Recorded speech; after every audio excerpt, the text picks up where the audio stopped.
Hello，大家好，呢度係胡聲教路。今期咧同大家講下我身後邊呢台奧迪嘅 A6。呢台奧迪咧已經係20年嘅車齡㗎啦，已經都仲係好精神嘅啊！執完梗係精神啦，係咪啊？咁今次咧佢主要咧就係嚟解決佢呢個燈嘅問題嘅。咁大燈通常啊有咩嘢故障嘅咧嚇？佢會產生一啲咩症狀咧？咁首先咧就係我哋大燈表面嘅鏡片發黃啊，咁你眼燈望落去咧就已經係好顯舊噶啦。咁第二樣咧就係佢燈光問題啦，比如燒燈泡啊等等啊，咁同埋啲燈光唔夠光啊，就要換燈泡或者係做燈光嘅升級啦。咁仲有一樣咧，第三樣最致命嘅話咧，最危險嘅話咧，就係佢個大燈線路老化。咁大燈總成佢入邊係有好多電線，因為電線咧佢耐咗之後咧，佢表面嘅嗰個橡膠就已經係老化咗啦，脆咗裂開嘅直頭。咁所以咧呢啲時候咧，佢喺碰撞喐動嘅時候咧，好容易咧就係會碰線，同埋咧係引起短路，甚至係起火啊，飆煙起火，好危險嘅呢種情況下。咁所以咧，我哋今次發現咗之後咧，就決定同佢安排咗換咗前後4眼燈啊，前面2眼，後面2眼。咁原裝咧就好貴啦，幾大千一眼大燈，一眼啫喎，唔係一對喎，係。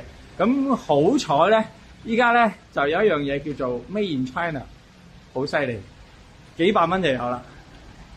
咁就嗱，當然啦，老實啦，你話質量一樣嘅，咁咪真係呃你嘅啫。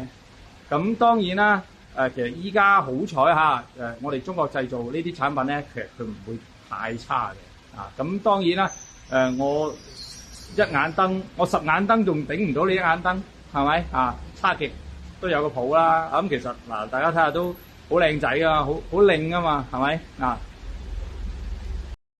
咁其實依家呢部車咧都係值幾千蚊嘅，啲車價值幾千蚊，但係咧就好好開，好有情懷，同埋好有紀念價值，好有歷史嘅。咁所以車主咧覺得既然國產有啊 OK 啦，花幾千蚊嚇，前後燈換咗佢，執佢個表面保養下，其實部車就已經好精神啦。咁藉住呢部車咧，其實我哋亦都要提醒下大家，如果你開住部 BBA 德系車、美系車有得15年左右嘅話咧，一定要平時下要注意檢查佢哋嘅大燈。如果大燈發現入邊內部線路有爆裂、龜裂嘅情況嘅話咧，一定要注意去做大燈翻新，甚至係做更換嘅咁樣嘅。因為有啲燈可能佢冇國產只能係做大燈嘅修復，劏開佢換線，處理啲線。咁如果係有國產嘅，咁我哋就建議啦，平平地就換咗佢，安全穩陣啊嘛。OK， 咁今期咧就分享住咁多先，下期咧我哋再揾其他好玩嘅車，再同大家再講故事啦。拜拜。